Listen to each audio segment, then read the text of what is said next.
Nocturnal Animals is a modern masterpiece, not just because of Tom Ford's aesthetic eye for framing, the gorgeous soundtrack, and the fantastic performances. No, Nocturnal Animals is a layered look at revenge, artistic expression, and regret. It's a mature, provocative film where every line of dialogue has a purpose and every shot a meaning. Nocturnal Animals consists of 3 intertwined stories. First, the present life of Susan Morrow, an art dealer who lives a lavish but empty life. Second, a story inside of a novel sent to Susan by her ex-husband Edward. And lastly, flashbacks of when Susan and Edward were together. These stories all parallel each other in some way, giving us context and providing deeper meaning to the overall themes of the film. We learn from the first story that Susan is a character that is living in a state of restlessness and discontentment. Her husband is too busy with work to give her any attention, she's unable to sleep, and she feels guilty because her life is so privileged, yet she's so unhappy. This conflict is beautifully demonstrated by the contrast of the film's opening scene. We open on an art gallery featuring naked and obese women confidently dancing on a stage. Tom Ford said, and I quote, "I found these women so beautiful, so joyful, and so happy to be there. They were so uninhibited, and I realized that actually they were a microism of what the film was saying. They had let go of what our culture had said they're supposed to be, and because of that, they were so totally free." End quote. On the outside, Susan is everything society does accept. She's beautiful, thin, rich, and yet her life is miserable. If you've seen the movie, which you should have if you're watching this video, you know that the reason she's so miserable is due to regrets of her past. In the flashbacks of the third story, her relationship with Edward, we see that she didn't value what they had. She tells him that he should take a break from writing and go back to school. She challenges his ambition and his drive, and she implies that he's weak and unrealistic. Before Susan and Edward got married, her mother warned her not to go through with it, saying, "The things you love about him are the things you'll begin to hate." She tells her that the fancy, bourgeois things in Susan's life will become more valuable to her as she gets older and realizes that Edward's romantic idealism isn't moving her up in society. Susan denies that this will ever happen, but as we eventually see, it does. Susan is a character that is far too concerned with appearances and finds validation in what people think of her. When she meets the rich and dashing Hutton, she cheats on Edward and aborts his child, realizing too late that Edward actually witnessed the whole thing. This is where we get into the novel within the story, an allegory of their past relationship. The story in the novel begins with a family packing to go on a trip. The long, empty Texas road with no foreseeable destination represents how Susan feels about her future with Edward, that they will be stuck in the same place with the unrealistic dream of becoming a writer, holding him back from ever achieving anything. As the story continues, the family ends up getting harassed by a group of men, Ray, Lou, and Turk, on the road while Tony watches helplessly. Because Susan imagines Tony, the father in the novel, as Edward, this only further enforces the attack on what she believes is his weak and fragile character. What's interesting to note is that Susan doesn't picture herself as Laura the wife. Laura is instead played by Isla Fisher. This scene of the family getting harassed is the longest scene in the film. It's uncomfortable, cringeworthy, and almost excruciating to watch. We want Tony to do something, but like him, we are paralyzed with fear and unsure of what their intentions are. Things eventually escalate, and the mother and daughter get taken away by Turk and Ray while Lou drops off Tony in the middle of the desert. When Tony gets back to society and goes to the police, we learn that his wife and daughter have both been brutally raped and murdered. All of this is meant to represent the strong, traumatizing emotions Edward felt after Susan decided to leave him for her current husband and abort his child. He not only lost the wife that he deeply loved, but also lost his child. One of the quotes Edward says to Susan when she first mentions breaking up their marriage is that if you love someone, you have to be careful with it because you might not ever get it again. It is also stated early in the movie that Edward never remarried after their 11-year separation. This implies that he never did get it back, making this tragedy all the worse. He was willing to work through their differences, and she was not. She put value more in materialistic things and what Hutton could get her status-wise than the love Edward had shown her.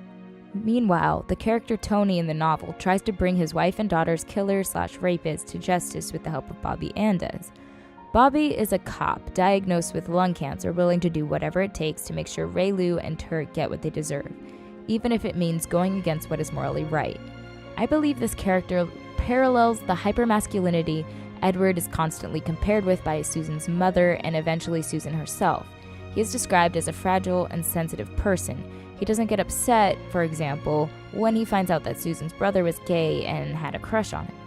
Though Susan once defended him against her mother by saying he was strong but had a different kind of strength, it doesn't take long before she starts to judge him by this same logic.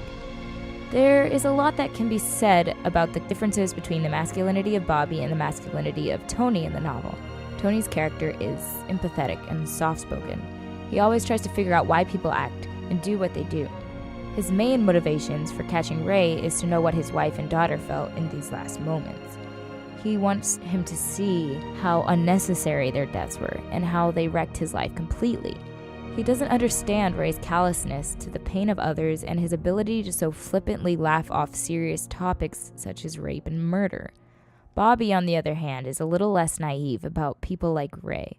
He understands the corruption in man's nature and just wants to see Ray suffer for what he did. Another way you can interpret Bobby's character is to say that he exists as a mirror of Tony's conscience, the regret of not doing enough to save his family and that he should have done more. This theory is consistent with the very first time we meet Bobby, and he asks Tony why he didn't come out from behind the rocks when Lou called out, saying his wife and daughter needed him.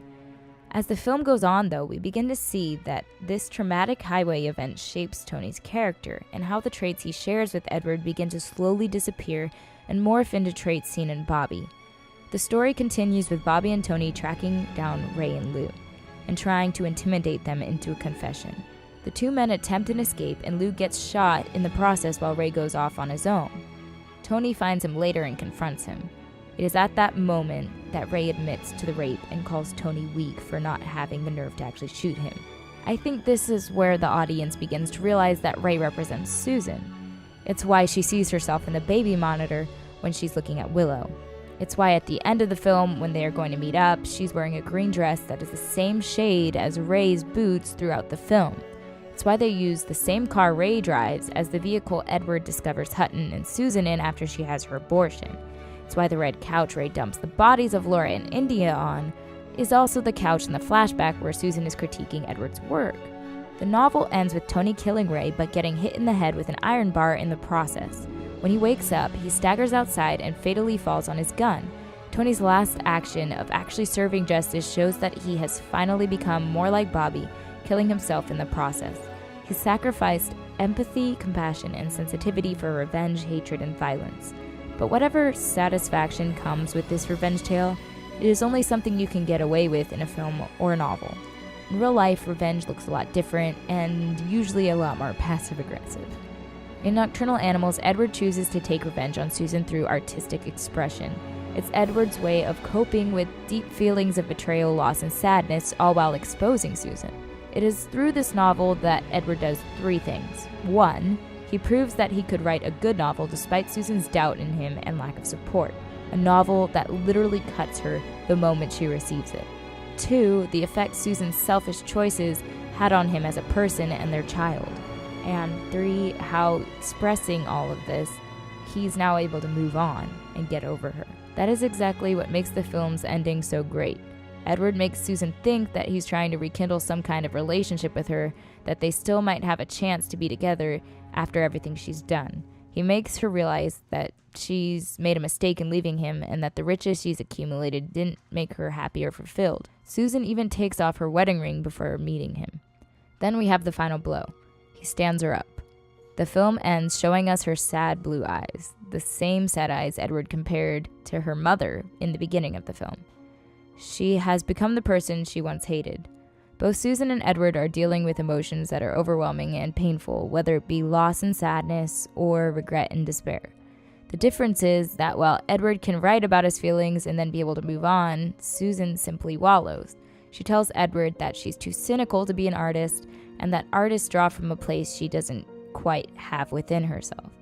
Instead, she sells other people's work, even though she doesn't like it, and even at one point calls it garbage. This repression of expression results in Susan's unhappiness and inability to come to terms with her past. As a writer myself, I believe this is a really important concept to consider, how artistic expression affects our daily lives and how tragedies can often produce our best artistic works. Would Edward ever have made the masterpiece he did if it weren't for Susan's selfish choices? It is definitely something to think about. I will end with this quote from philosopher Friedrich Nietzsche. But at this juncture, when the will is most imperiled, art approaches, as a redeeming and healing enchantress. She alone may transform these horrible reflections on the terror and absurdity of existence into representations within each man may live. Thanks for watching.